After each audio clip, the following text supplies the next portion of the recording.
Hey, this is Dave DeCamp from antiwar.com. This is anti-war news for Monday, March 17th, 2025.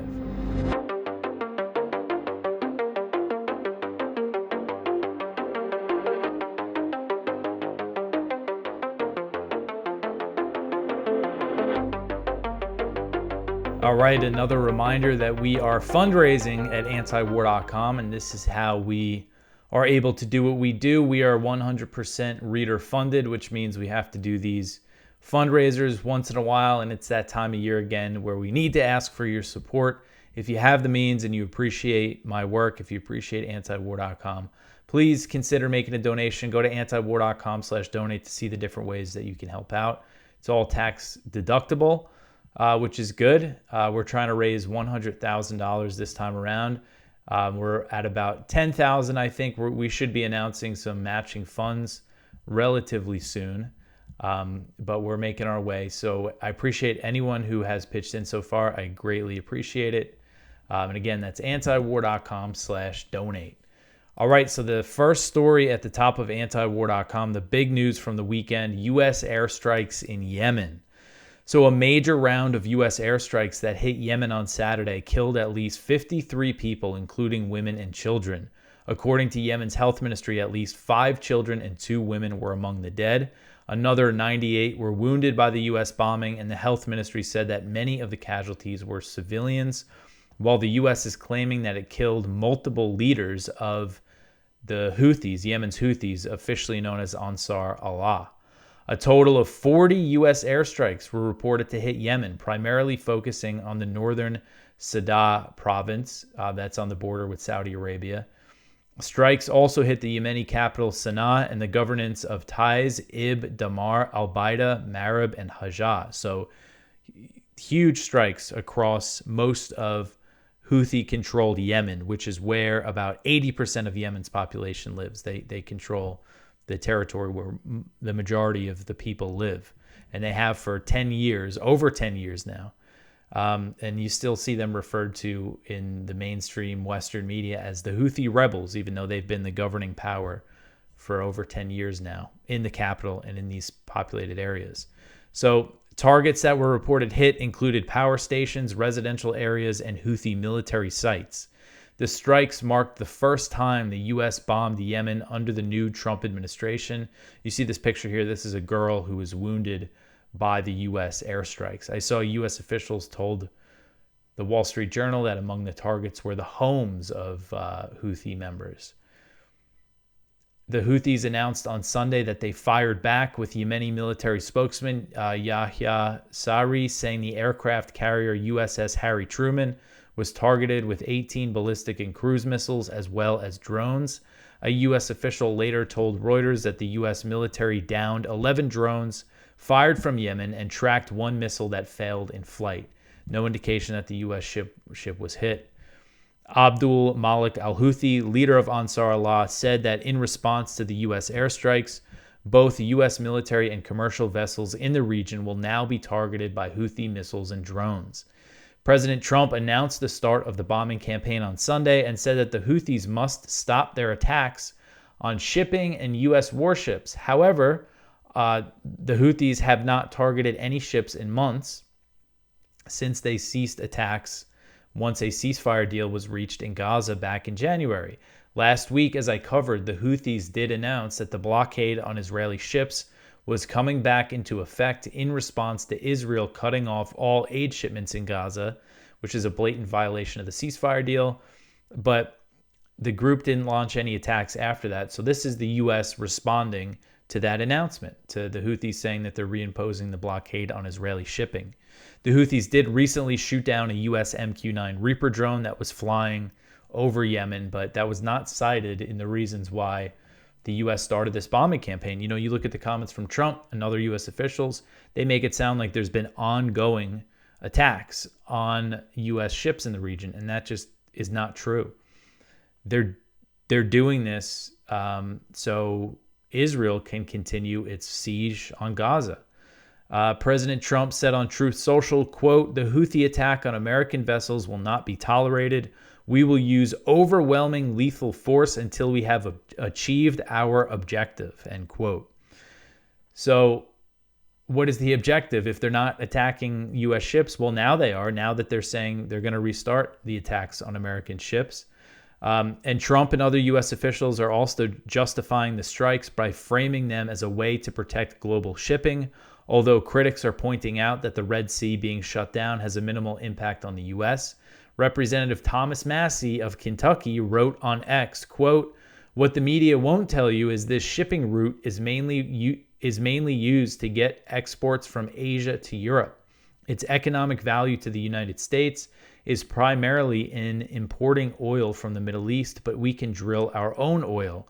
Most U.S. imports from Asia come via the Pacific," end quote. You see this picture here? This is the aftermath of U.S. strikes on a house that was hit in Sadr in northern Yemen. The Houthis began targeting, so this is the background here. You know, and some people, I mean, it's really important, this point here. The Houthis stopped their attacks because of the Gaza ceasefire deal, as they said that they would all along. You know, let's go back to 2023. Hamas attacked southern Israel. Israel unleashed its genocidal campaign on Gaza. The Houthis started attacking Israeli-linked shipping. President Biden, you know, there was some, other firing going on in the Red Sea, but President Biden started the bombing campaign against Yemen in January 2024. About a month before that, the U.S. announced like a military mission in the Red Sea against the Houthis. They were intercepting Houthi missiles and drones that were being fired at ships that were being fired at Israel. January 2024, the bombing started. And after that, the Houthis expanded their attacks on shipping. They started attacking American and British commercial shipping because the British helped the U.S. in the bombing. And that did nothing. The bombing, Biden launched hundreds of strikes on Yemen throughout the year, and it did nothing to stop the Houthis. But what did stop them? A ceasefire in Gaza. So instead of pressuring Israel to implement the full ceasefire deal that it agreed to in January, the U.S. is doing this, is bombing Yemen. And, you know, all these people have seen so many people justifying this for a few reasons. The big thing is, oh, well, the U.S. should protect shipping lanes. Well, the easiest way the U.S. could have stopped this from happening, again, was cutting off Israel, making them agree to the ceasefire deal and implementing it fully. Instead, this is just pouring gasoline on a fire, and the region is exploding again. And I mean, these are huge strikes, 53 dead. And Trump is saying that Biden's bombing against the Houthis was pathetically weak. So I guess the idea here is that they're just going to launch these really heavy airstrikes.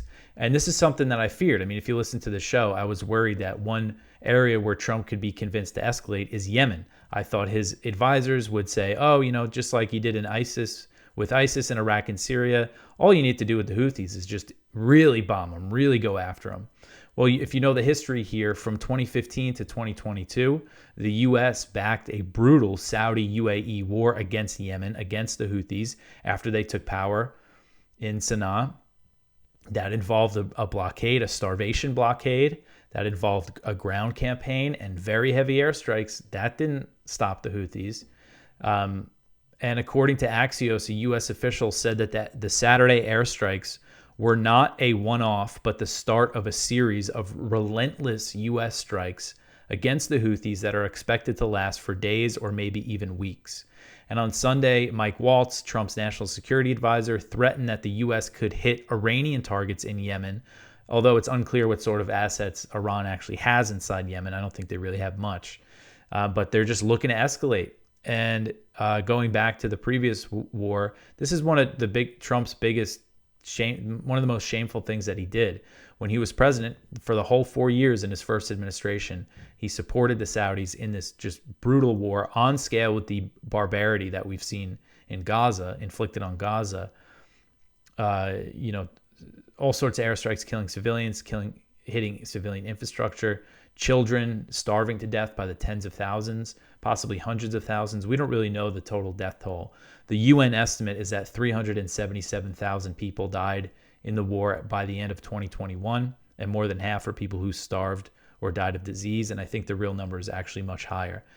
And now we're back to bombing Yemen, the poorest Arab nation, and it's just going to exacerbate the humanitarian crisis, which is they've never fully recovered. So it's just horrific all around that this is happening. And again, I just see people thinking, oh, well, this is to protect shipping. Well, this is just going to make the region more volatile. The Houthis are not going to back down.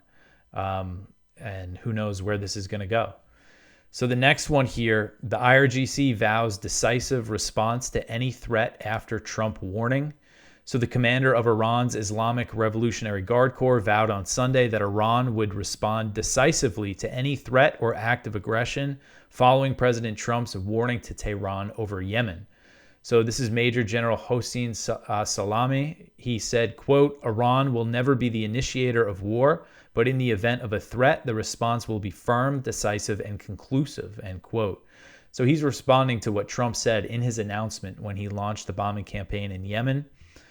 He warned Iran that, quote, support for the Houthi terrorists must end immediately. Do not threaten the American people, their president, who has received one of the largest mandates in presidential history, or worldwide shipping lanes. If you do, beware, because America will hold you firmly accountable, and we won't be nice about it, end quote. So in response, Salami denied the claim that Iran was supporting the Houthis militarily.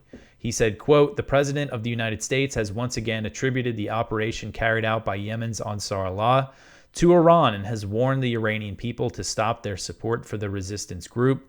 Iran openly and clearly accepts responsibility for any actions it takes when and where they occur. We are not a nation that operates under the cloak of secrecy. Rather, we are a legitimate and globally recognized entity. When we undertake any military action or lend our support, we will declare it openly and unequivocally, end quote. So the allegation has always been that the Houthis are an Iranian proxy, that they're armed by Iran. Iran has always denied this.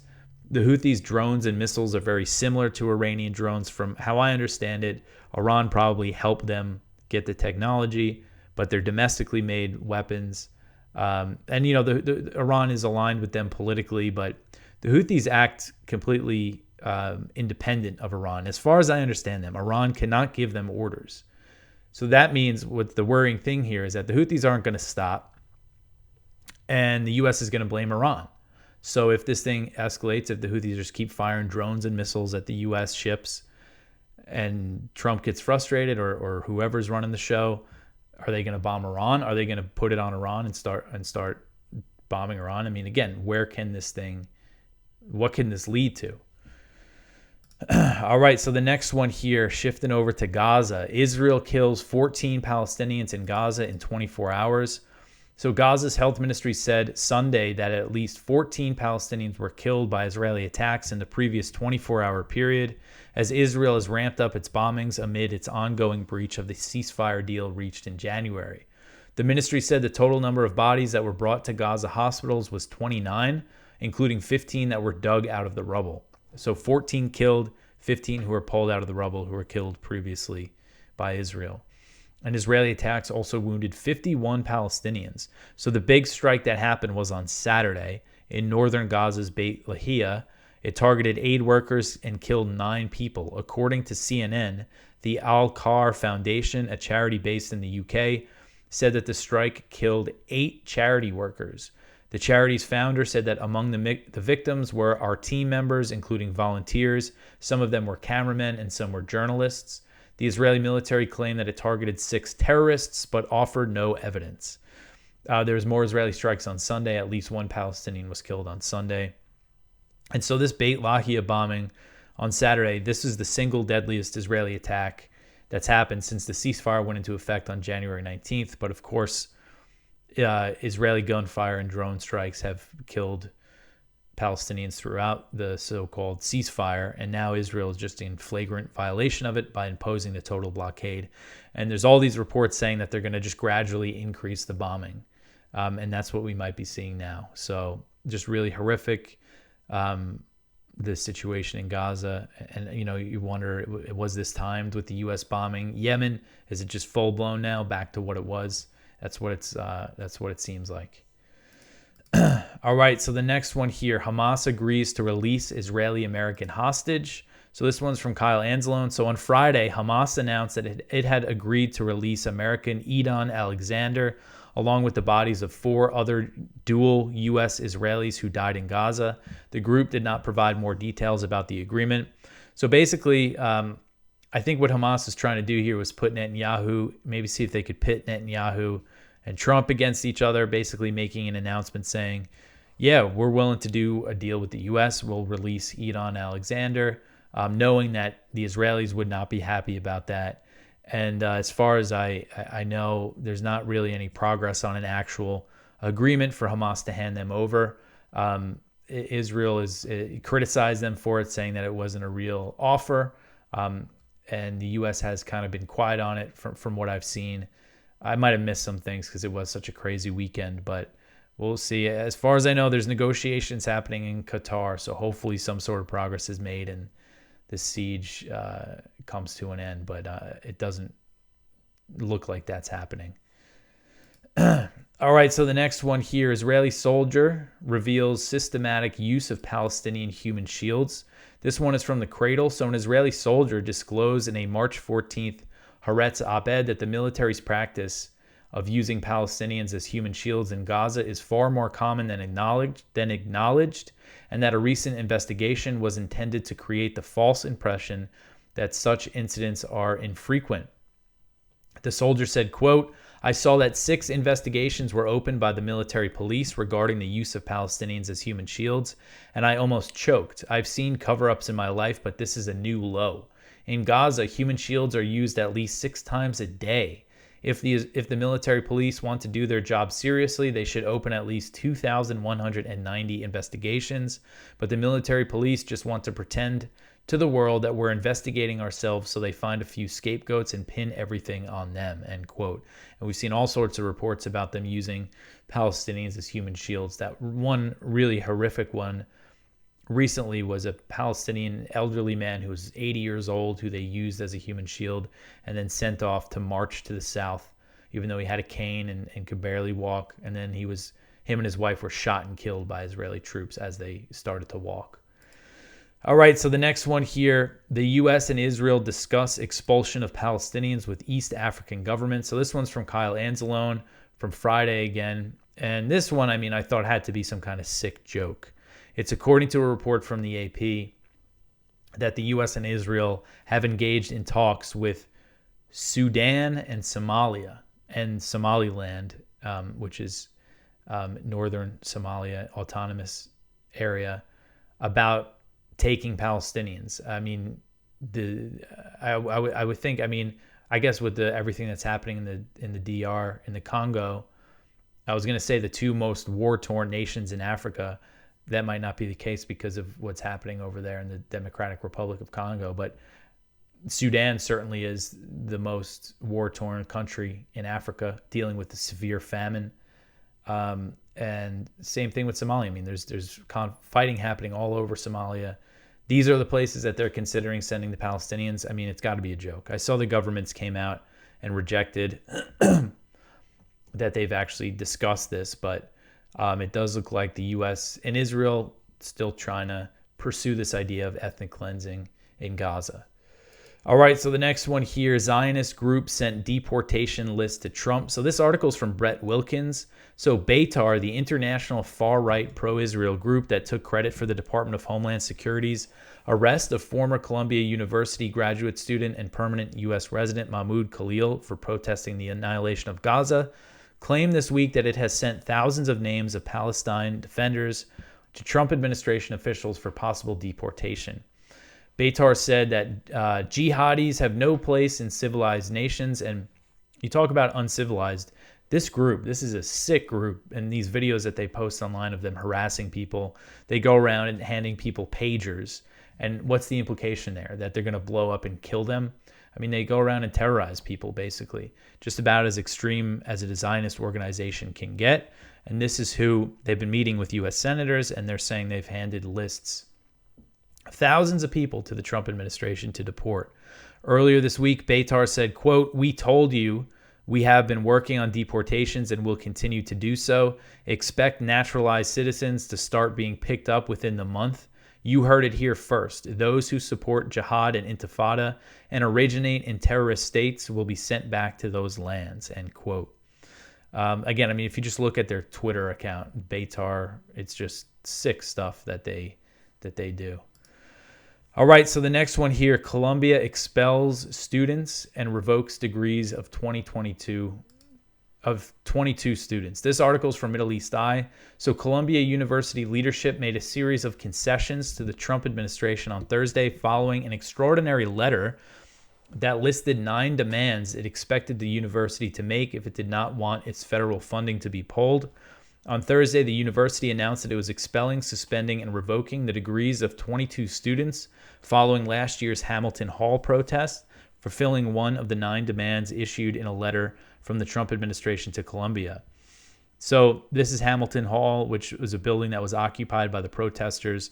So they're targeting students that they knew were involved in that. And this letter that the Trump administration sent to Columbia, making all these demands related to their response to the protests. These are the demands for them to get the funding back that the Trump administration cut. And one of those demands was for them to adopt a definition of anti-Semitism. And it said that the Trump administration is using the IHRA, the International Holocaust Remembrance Alliance definition. And that lists criticism of Israel, such as comparing modern state of Israel to Nazi Germany or saying Israel is a racist endeavor. Those are some of the examples that they list as contemporary examples of anti-Semitism. It also says in the letter that they want that anti-Zionist discrimination has to be cracked down on. You know, they're not even just saying anti-Semitism now. It's anti-Zionism that the Trump administration, the federal government, is going after. So just part of this crackdown on this speech that's critical of Israel. All right, so the next one here, the U.S. says that it killed ISIS second in command. So the U.S. has announced an airstrike in Iraq that it claimed killed the deputy leader of ISIS. U.S. Central Command said that on March 13th, its forces conducted an airstrike in Al-Anbar province, Iraq, that killed the number 2 ISIS leader, Abdallah Maki Musli al-Rifai. His alias is Abu Khadija. And President Trump also announced the killing in a post on Truth Social. Iraq's Prime Minister Mohammed Shia al-Sudani also announced that Abu Khadija was killed, describing him as the deputy caliph of ISIS and as one of the most dangerous terrorists in Iraq and the world. And with ISIS, usually every few years we see that their leader is killed. Every few months, I mean, you see airstrikes from the U.S. in Iraq and Syria, and they say that they killed an ISIS leader. And they don't really specify. They don't name him. They just call him a leader. So they're always claiming to kill ISIS leaders. This time they were more specific with who they killed here. But the U.S. has continued military operations against ISIS in Iraq, even though al-Sudani has said, he's trying to get the U.S. to leave last year, saying that they don't need foreign help with ISIS because they're just reduced to remnants. They don't control any significant territory, but the U.S. is still involved, still launching airstrikes and everything. All right, so the next one here, 3 civilians killed in Israeli strikes in southern Lebanon. So this article is from Jason Ditz.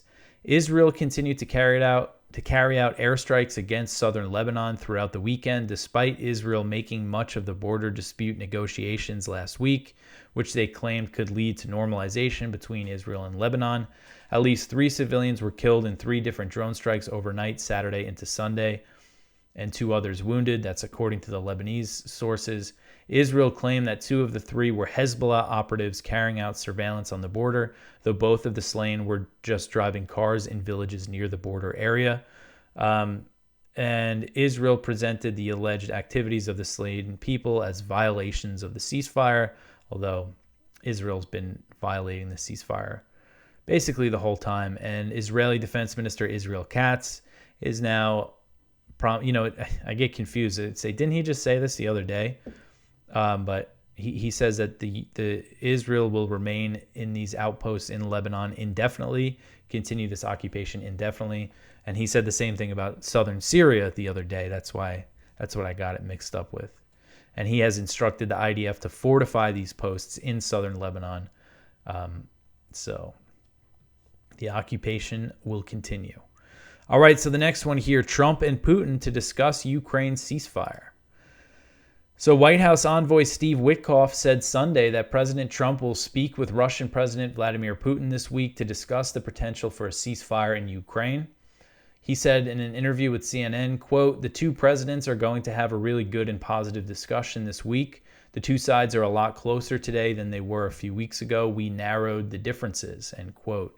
Witkoff met with Putin and in Moscow last week following the U.S. announcement that it was resuming military aid and all intelligence to Ukraine, and that Ukraine was ready to agree to a 30-day ceasefire. Putin welcomed the idea of a ceasefire, but said that it must include several conditions, including a guarantee that the U.S. would not ship any new weapons to Ukraine during the truce. He also wants Ukraine not to mobilize new troops or train its forces in that time.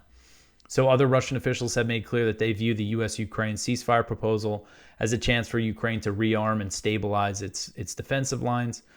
The momentum's on Russia's side, so they don't want the terms to be dictated to them, essentially. And a lot of people are taking this as Putin just completely rejecting the proposal, but the fact is the U.S. and Russia seem to be engaged in a negotiation here, and so Putin didn't outright reject it, and the U.S. didn't outright reject his rebuttal.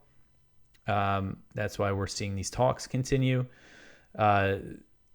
One big difference here is that Russia is saying for a long-term peace deal, U.S. and Ukraine have to recognize the oblasts that Russia annexed as Russian territory, while the Ukrainians are saying they're not going to give up any territory, so they're very far apart there. But Witkoff is saying that he expects a ceasefire to be reached within weeks. So we'll see what happens. There's some bad signs that this might not lead to anything. But the fact that they're talking and negotiating, hopefully that means that this could go somewhere and the killing in Ukraine and in Russia could stop. All right, so the next one here, Netanyahu moves to fire Shin Bet head. So this one is from Haaretz. So Netanyahu, this is all over the Israeli media, that he has informed the head of the Israeli security agency, Shin Bet, Ronan Bar is his name, that he intends to fire him. So in a statement released by the Prime Minister's office, Netanyahu announced that he will bring the issue to a vote with the cabinet this week, adding the decision was made due to an ongoing lack of trust in Bar. The Prime Minister did not consult with Israel's Attorney General prior to informing Bar of his dismissal. And so essentially, what's going on here is that there's a few things this gets into. One thing is apparently the Shin Bet is investigating Netanyahu officials and their ties to Qatar. There's some allegations that they might have taken some money from Qatar. And also this comes after Shin Bet released this report on October 7th, detailing some failures, saying that Netanyahu's Gaza policy led to the October 7th attack, and that includes him facilitating Qatari money into Gaza, to Hamas. So he has a lot of reasons to be mad with Ronan, to be upset with Ronan Bar, and he's going to fire him. And they kind of are blaming each other for October 7th, saying, Netanyahu's saying that Shin Bet had all these failures. Shin Bet is putting a lot of the blame on Netanyahu. So there's kind of a lot going on between these two guys, and Netanyahu's trying to fire him. All right, so the next one here, the last story, Trump moves to shut down Voice of America. So this one's from Kyle at the Libertarian Institute. President Donald Trump has issued an executive order that will dismantle Voice of America, Radio Free Europe, Radio Free Asia, and other U.S. state-funded media outlets. A press release from the White House said that the outlets have adopted an increasingly progressive agenda. On Friday, the president signed an executive order instructing the non-statutory components and functions of the following governmental entities to be eliminated, and that includes the United States Agency for Global Media and the Woodrow Wilson's International Center for Scholars. They were among the 7 agencies that face closure. The U.S. Agency for Global Media runs Voice of America, Radio Free Europe, and Radio Free Asia. From my experience, Radio Free Asia is the more like blatant U.S. CIA propaganda, some of the stuff they put out. But this is all, again, state-funded media, and they have their they have branches like all over the world in all different countries, and this is part of the U.S.'s kind of how they, if you want to call it soft power or whatever, but how they meddle in other countries and everything. So in a press release, the White House quoted longtime Voice of America staffer Dan Robinson, claiming the outlet had adopted a progressive bias. So this is someone who worked there for a while. He said, quote, "I've monitored the agency's bureaucracy along with many of its reporters and concluded that it has essentially become a hubris-filled rogue operation, often reflecting a leftist bias aligned with partisan national media. It has sought to avoid accountability for violations of journalistic standards and mismanagement," end quote. So Trump's doing this for partisan reasons, obviously not because of the things that I mentioned, but I say this is a win.